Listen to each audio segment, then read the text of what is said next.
People have many default settings when it comes to their diet and exercise regimes. Some people avoid healthy eating and exercise altogether. Some people focus on their diets, yet they have a very strong dislike of working out. Some people eat well and they do exercise, but they strictly major on cardio. And if these people looked at both their short and long range health goals, they would see that they should add another component to their wellness regime.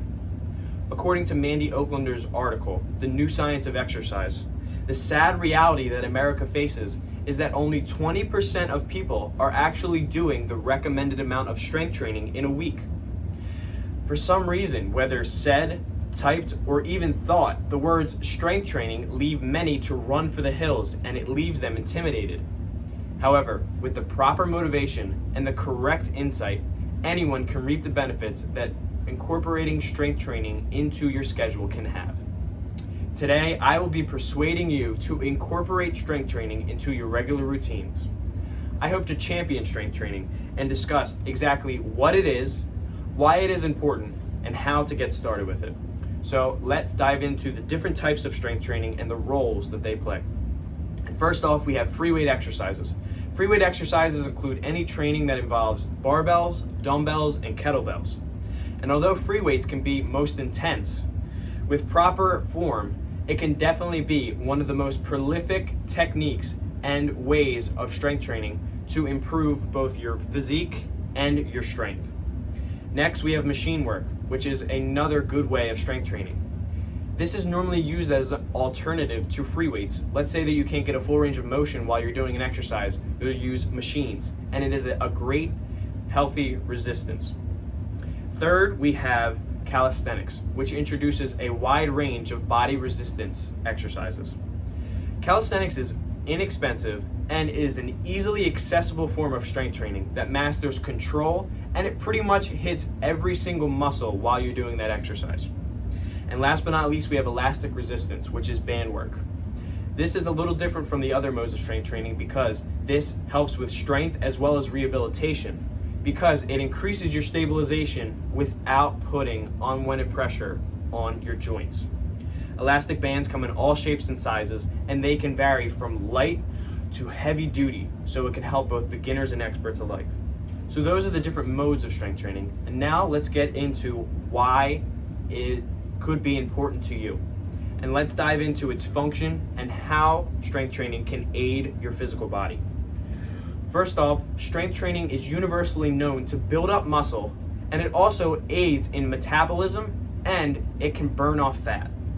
Bertucci, Rodriguez, and Ferraresi's book, Strength Training, Methods, Health Benefits, and Doping, claims that strength training has shown a growing acceptance over the past 2 decades.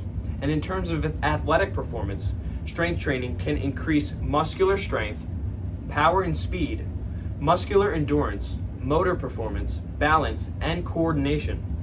And to stay on the subject of athletes, James Kai's book, Strength Training, Types and Principles, Benefits and Concerns, claims that in highly trained athletes, strength gains ranging from 30 to 40% can be obtained after only 19 days of stimulation.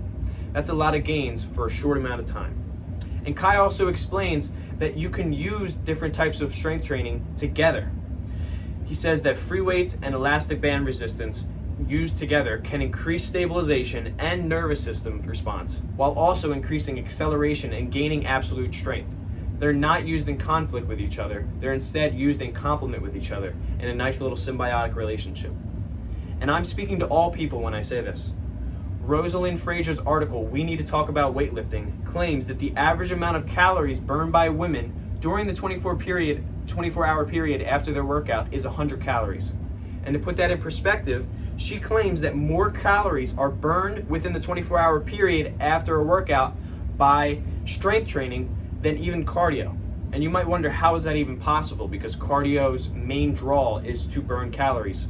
Well, this is due to lean muscles' high resting metabolic rate, which basically means that energy that is used to build up and break down muscle is a lot more than it is just to burn fat.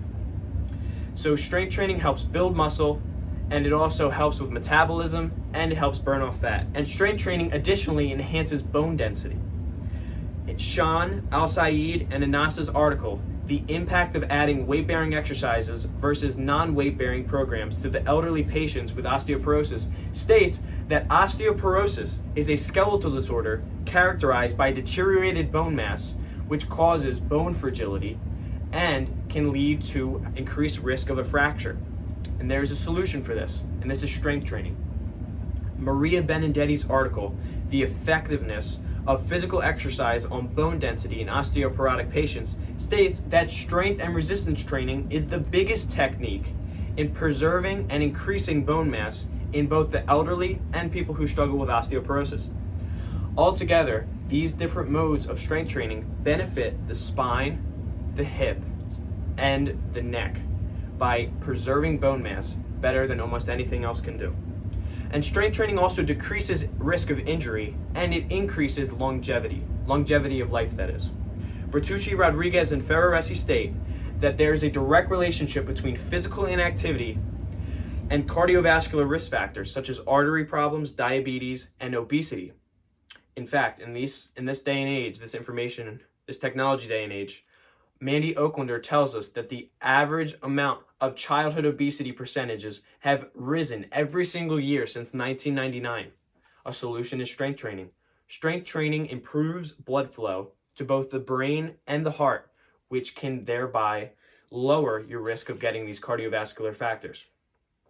And Oaklander proclaims that there are so many improvements that you can get from strength training, and those include slower aging, better mood, less chronic pain, stronger vision, less depression, better memory, and quicker learning. And Fraser affirms that the people with stronger muscles are 50% more likely to live longer. And you might wonder how that correlates. Well, weak, inactive people can fall more susceptibly to illness, and they can physically fall and have an injury. And studies show that low physical conditioning levels are a factor for early mortality. So incorporate strength training would help you so much physically. And knowing what the different modes are and why strength training is important are great building blocks to use as a foundation to get started. But it is the how to get started with strength training that is really difficult. So let's discuss a few motivators and how you could get started with strength training. And first off, you could set a goal or a challenge for yourself. Whether that's to get a fit body by summer, or maybe you want to add 20 more pounds to your bench press by fall. A goal or a challenge is a great motivator to get started and then stay started, and then to keep building and building to get the best results that you can. Another way you can get started is to enlist a workout buddy or join a group class. The article, Join the Resistance Bands offer an easy way to get an all-around workout at home, states that working out with a friend or a buddy can be a great motivator and incentive to start and continue exercising. Personally, one of my motivations to get started when I was 13 years old in the gym was because I was going with my dad and my brother. There I could learn the right way of exercise, I could build confidence, and I could make memories with them while doing it. Now, due to different schedules, them and I cannot work out together, and I have to work out on my own. But I've used the tips and techniques that they gave me to do the right way now. And many people claim that in their New Year's resolutions, maybe I'm going to start incorporating strength training, or I'm going to start incorporating exercise into my routine. But then they slowly say that they are too busy to work out. And I believe that people who say that they are too busy to work out are not telling the whole truth. And actions speak louder than words. They are enlisting excuses. And I'm only saying this because when I am not quarantined, I have an extremely busy schedule due to trying to excel in schoolwork, my 5 days a week job, and my business internship. And on top of that, I just want to get some downtime to myself. But I still resolve to find time to work out, and I know that you can too. So in conclusion, I am a strong advocate of working out with the 4 modes of strength training that we discussed today. For some reason, in this modern day and age, people have fallen to inactivity and laziness. This may be due to our time-consuming commutes, our long mentally exhausting school and work jobs, and the wide array of technology that we now have at our fingertips. But only we can resolve to make time to work out. If the physical benefits of strength training still leave you uncertain, strength training additionally improves self-esteem and confidence on both a personal and emotional level.